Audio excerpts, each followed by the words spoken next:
his decision. I refuse to continue the war that was no longer in the national interest of our people. They're trying to sell us on this false narrative between having to stay and leaving the way that we did, and it's just not true. And then Mr. Biden tried to blame former President Trump for the hasty exit. Then all of a sudden, this is the one thing that President Donald Trump did that he had to follow. There's no leadership here whatsoever. They're just passing it off, and they're kind of blowing it off.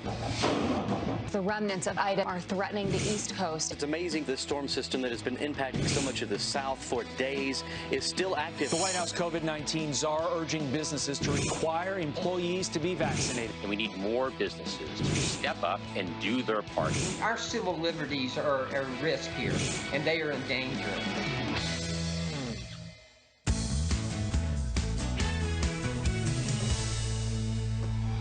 Hi, everybody. Welcome. I mean, we waited hours for the president to make a speech. Actually, it was a day late after his Secretary of State bored everyone by barely making eye contact with the camera and stiffly giving an address how the war of Afghanistan was over, and it went so well. The President of the United States basically had the same message. This was a big success. Anyone who would defy that this was a big success just doesn't like me. And by the way, let's blame President Trump. He was the one who put me in a deal I couldn't get out of. That's the one deal he couldn't get out of. I can't imagine that 30-minute speech convinced many people that this evacuation wasn't one of the worst moments in American history. He called it an extraordinary success, even though 13 Americans were killed at the airport in that suicide bombing. You have Afghans that are left behind, our allies that helped us. You have so many Americans that were left behind. He's estimating between 100, 200. Some are saying they think it's even higher. Listen. That's right. You go ahead. No, I was just going to say absolutely right.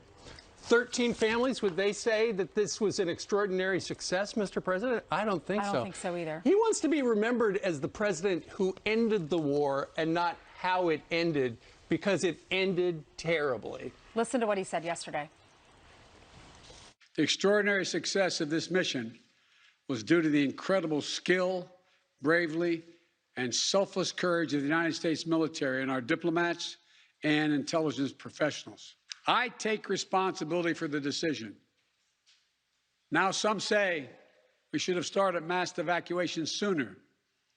And couldn't this have been done in a more orderly manner? I respectfully disagree. When I came into office, we faced a deadline, May 1. The Taliban onslaught was coming. Previous administration's agreement said that if we stuck to the May 1st deadline that they had signed on to leave by, the Taliban wouldn't attack any American forces. But if we stayed, all bets were off.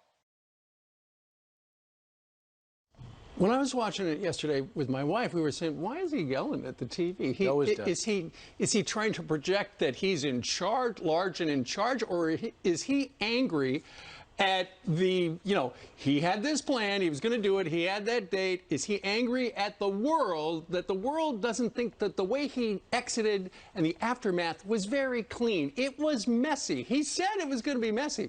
But, Mr. President, 13 Americans died because the plan was not well thought out. Is he just trying to pass off this narrative that everything was great? Because when he said the evacuations couldn't have gone more smoothly, I was shocked. Me too. We have heard so many interviews over the last week and a half of people saying they went to the airport 4 or 5 times. The gates were locked.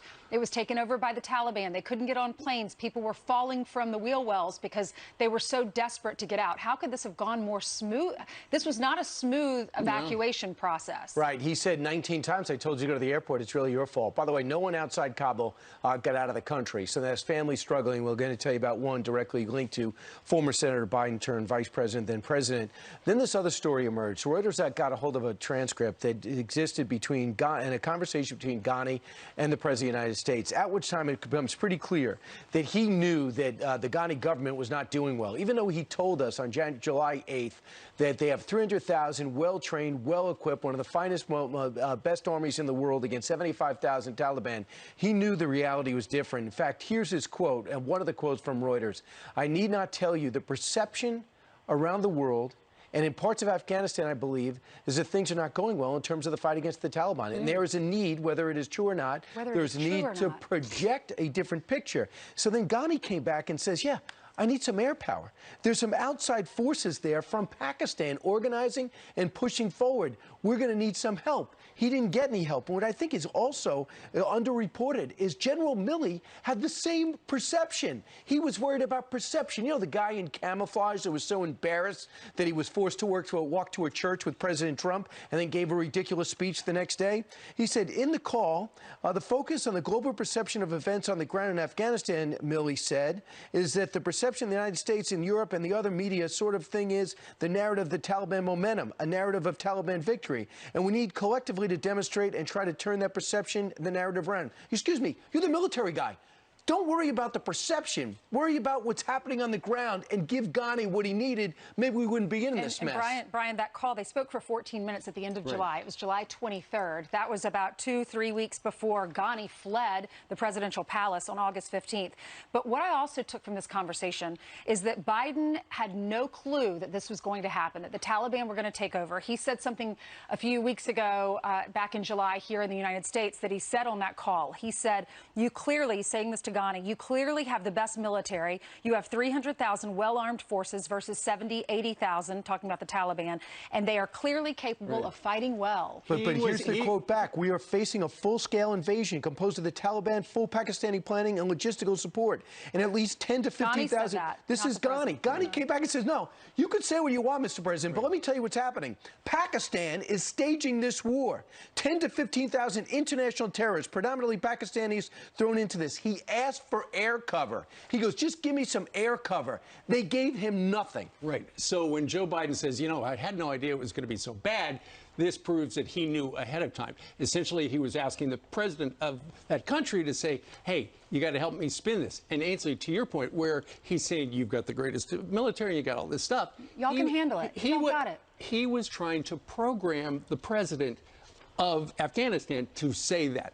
Play along with me, and we'll both get through this. There has been something very embarrassing for the president that has come out in the last 24 hours, and that is that the Wall Street Journal came up with this story. They found a guy who, just like apparently 10% of the Americans who didn't get out and all the Afghan allies who didn't as well, is stuck in Afghanistan.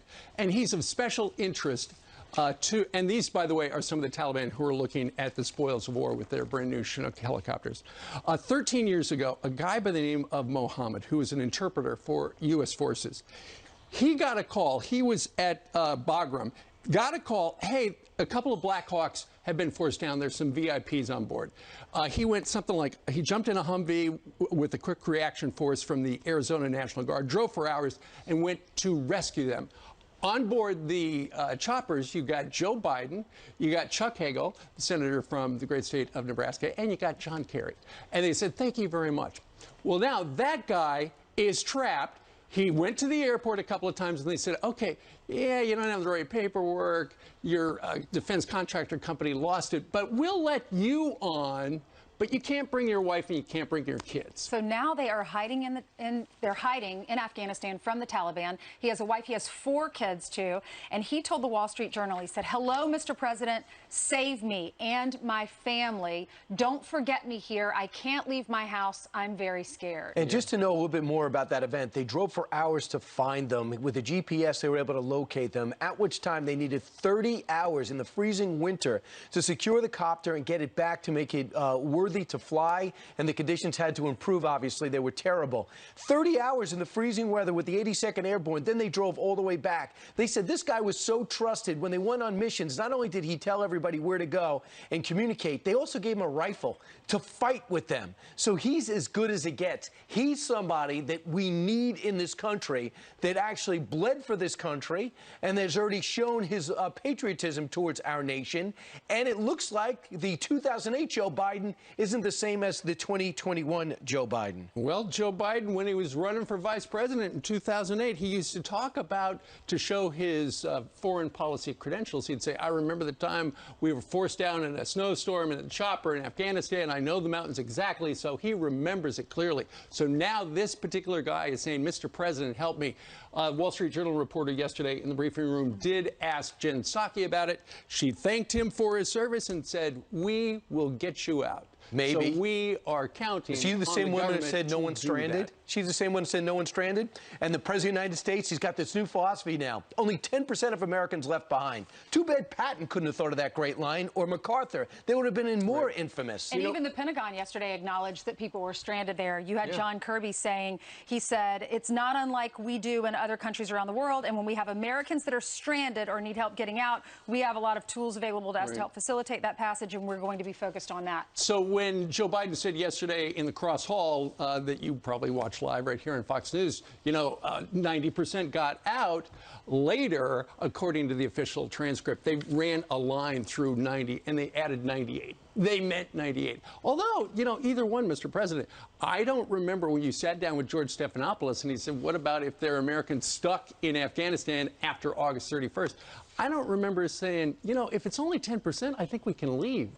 If it's only 2%, I think we can leave. He vowed to George Stephanopoulos that he would not leave unless all Americans were out. But if you listen, and I know we've played this a few times, Stephanopoulos had to drag it out of him. He was trying to save him. And he by the way, didn't want to answer. Right. Off the Politico. And now we know why. Politico has this story off the record. Quote, a administration official, I'm absolutely, within the Biden administration, I'm absolutely appalled and literally horrified we left Americans there. More, it was a hostage rescue of thousands of Americans in the guise of a non-combatant evacuation operation, and we have failed the no-failed mission. That, according to another White House official. Mr. President, they're coming apart from the inside out because they saw how ridiculous your statement is.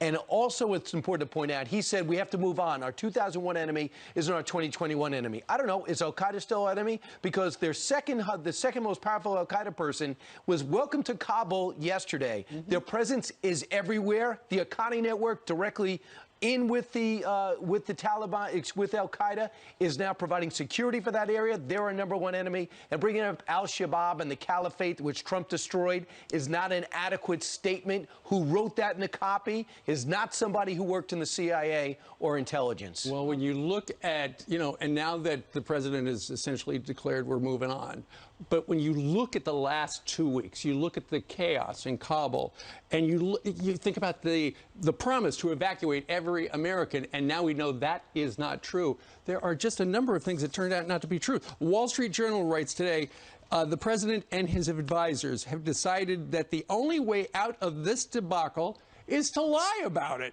blame everyone else, and claim that defeat is really a victory. Neither one is reassuring about Mr. Biden's character, his judgment, or more ominously, the long 3.5 years left in his presidency. He did all of that. He called it an extraordinary success. Yep. Evacuations couldn't have gone more smoothly, and he blamed President Trump.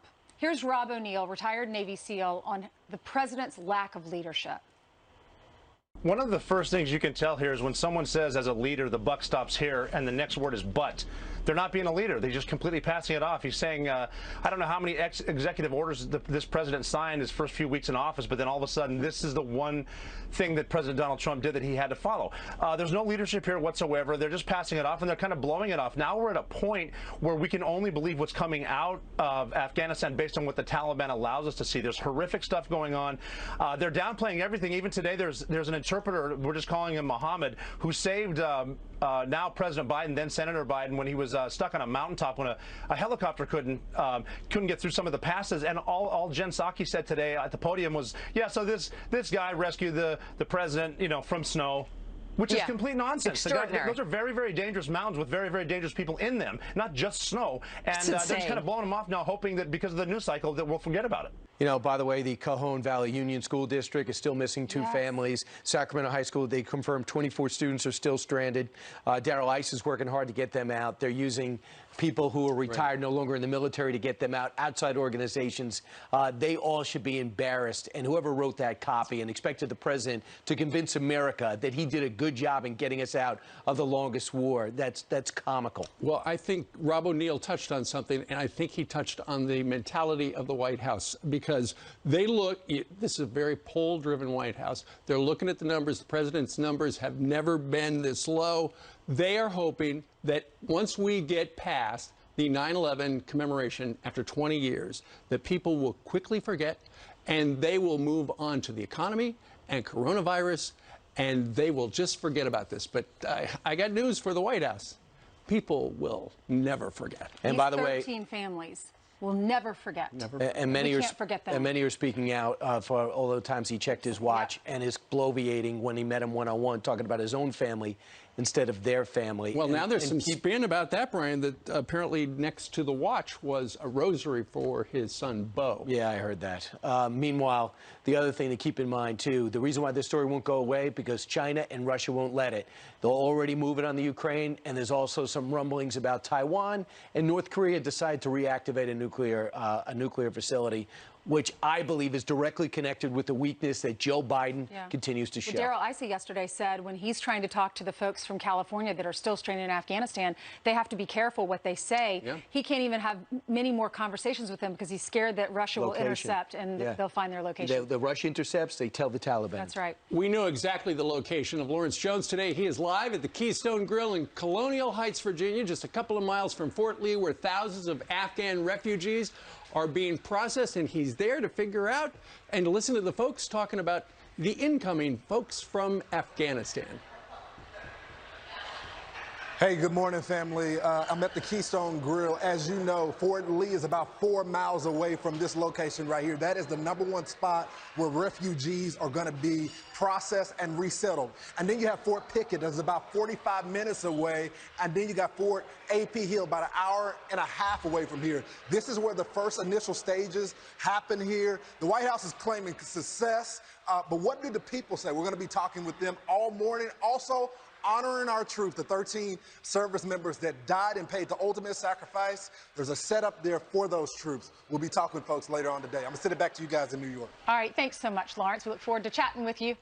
All right, the remnants of Ida are making their way up here to the northeast as the Gulf Coast is dealing with all those power outages amid that overwhelming heat down there. The latest on the storm's path of destruction.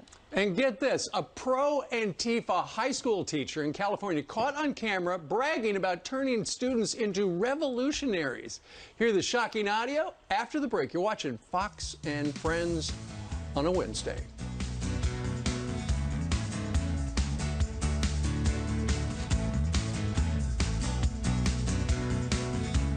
Starting with a Fox News alert, an urgent search is underway for 5 missing crew members after a U.S. Navy helicopter crash.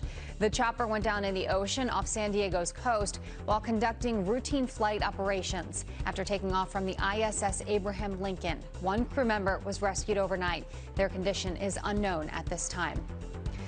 Now to Fox weather. Remnants of Ida moving across the mid-Atlantic and into the Northeast, bringing a risk of severe flooding. Flash flood watches stretching nearly 1,000 miles from Atlanta to Cape Cod. Meanwhile, people along the southern Gulf Coast could face triple-digit temperatures while power remains out. More than 900,000 Louisiana residents are still without power this morning. More than 25,000 utility workers are trying to restore power, but it could take weeks. Overnight, the Supreme Court allowing Texas's 6-week abortion ban to take effect. The High Court did not act on an emergency petition filed by clinics. The Texas law bans all abortions after 6 weeks, ending Roe v. Wade in the state. It also allows citizens to file civil lawsuits against abortion providers or anyone who helps facilitate the procedure. And then there's this story. A Florida police department honors the 13 fallen U.S. service members killed in Kabul. The Kissimmee Police Department arranging 13 patrol cars in the shape of a heart. The department's chief joined Fox and Friends First earlier to talk about the touching tribute. We owe such a debt of gratitude to the men and women that serve in our military, and they take on a duty and responsibility that the majority of us don't have the courage to do. As a grateful nation and a grateful community, it ought to break our hearts anytime we lose somebody from the military or law enforcement. Well, the chief said tributes like this have helped members of his department heal when they've lost officers in the past. Let's look at your headlines. I'll send it back to you. A great tribute. Very nice. Thank you. Sweet of them. All right, let's take you out to California. In the Sacramento area, they've got a high school called Inderkum High School. They've got a teacher there by the name of Gabriel Gipe. Now, he is, in the high school, he is a government teacher. So you might think, okay, he's prominently got an American flag on the wall. He's prominently got an Antifa flag on the wall. He says he's probably as far left as you can go. And he says, I've got 1 school year to turn these kids into revolutionaries. And then when asked about the flag, the Antifa flag, he says it's meant to make fascists feel uncomfortable. So if you feel uncomfortable, I really don't know what to tell you. Maybe you shouldn't be aligning with the values. And he also is telling people to go to these protests, go to Antifa protests, go to all these far extreme left protests, and I'll give you extra credit. But then when one of the students, a former student, asked if he could have extra credit for going to a pro-life event, the teacher said no. No surprise, here he is. He caught by the Project Veritas. So listen to these so-called surveillance video. Like I have an Antifa flag on my wall, and a student complained about that, and he said it made him feel uncomfortable. And I addressed it to everyone because I didn't know who he was, and I was like, well, this is meant to make fascists feel uncomfortable. So if you feel uncomfortable, I don't really know what to tell you. Like maybe you shouldn't be aligning with the values that this is antithetical to. I have 180 days to turn them into revolutionaries. How do you do that? How do you scare the out of them? It looks like he met the Project Veritas people at a coffee shop. Brandon is the name of a former student of his who is conservative and talked to Fox and Friends and said, as a former student of Mr. Gipes, I can attest to the authenticity of the statements being made about his classroom. The first day in his class, I saw the Antifa flag along with other far-left posters and immediately knew this was going to be a rough year. The only way to earn extra credit in his class was by participating in political efficacy, events that were chosen by him. That's to your point, Ainsley. These events were always extremely far left and supported topics such as abortion, defunding the police, etc. I voiced my concerns about these issues to other teachers and administrators, and nothing was ever done. Probably protected by the union. Don't know if they've got a union, but so far, no action has been taken by the school district. No, because he said the majority of the teachers there are so left. He said that he was forced over the 4 years of being at that school to hide his conservative views because he was fearful of retaliation. Right. He also said that he knows of at least 3 other teachers at the school that are on the same page as him. But think about it. Here's a guy who is being paid to teach government. What government is he teaching? We saw the 2 walls of his classroom. We saw the Antifa flag. I did not see an American flag in that American classroom. He said they had an abortion debate in one of their classes, and it was 3 kids that were pro-life against the rest of the kids. There were 30 kids that were against him and 2 other friends. And he said that the majority started screaming at those 3 kids so much that it forced one of them into tears and decided to change their view, and they went to the other side to avoid being yelled at. Here's what the Unified School District said. He said, we understand that parents and the Natomas community members have expressed their concern about the contents of this video. We respect and recognize the expressions of concern.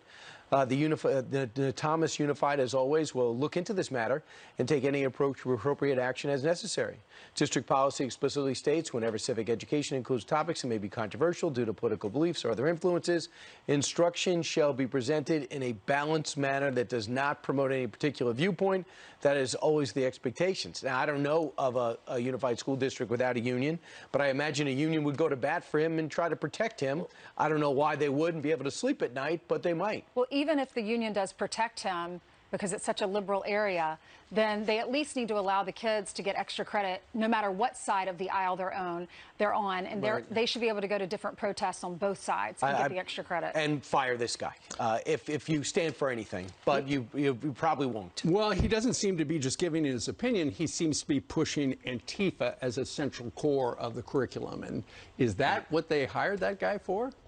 The school district, I'm sure we will hear more from them in the coming week. Isn't Keith Ellison pro-Antifa? And he's the Attorney General of Minnesota, so maybe it is acceptable. Who knows? All right, so that's some of the news going on right now. 6:28 here in the East as President Biden promises to bring American homes still stranded in Afghanistan. Our next guest is demanding the president keep his word and help save his family trapped